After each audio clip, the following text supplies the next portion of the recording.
Good morning everyone. I'm Ananya Nagesh. I'm from Nagarjuna PU College, MSBA combination.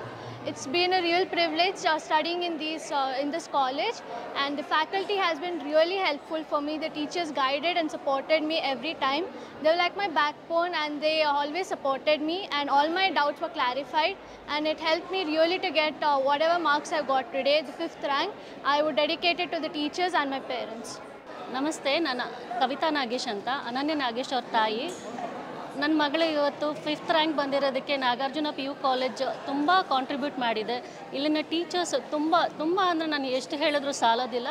ಪ್ರತಿದಿನ ಅವಳಿಗೆ ಎಲ್ಲಿ doubt ಏನೇ ಇದ್ದರೂ ಕೂಡ ಕ್ಲಾರಿಫೈ ಮಾಡಿ ಅವಳಿಗೆ ಇವತ್ತಿನ ಈ ರಿಸಲ್ಟಿಗೆ ಅಪ್ಬ್ರಿಂಗಿಂಗಿಗೆ ಕಾಲೇಜ್ ಮತ್ತು ಟೀಚರ್ಸ್ ತುಂಬ ಹೆಲ್ಪ್ ಮಾಡಿದ್ದಾರೆ. ಇದು ಮುಂದಿನ ಮಕ್ಕಳು, ಮುಂದೆ ಬರೋವಂಥ ಮಕ್ಕಳಿಗೆ ಹೆಲ್ಪ್ ಆದರೆ ನಮ್ಮಂಥ ಪೇರೆಂಟ್ಸ್ ಇನ್ನೂ ಪ್ರೌಡಾಗಿ ಫೀಲ್ ಮಾಡ್ತೀವಿ. Thank you.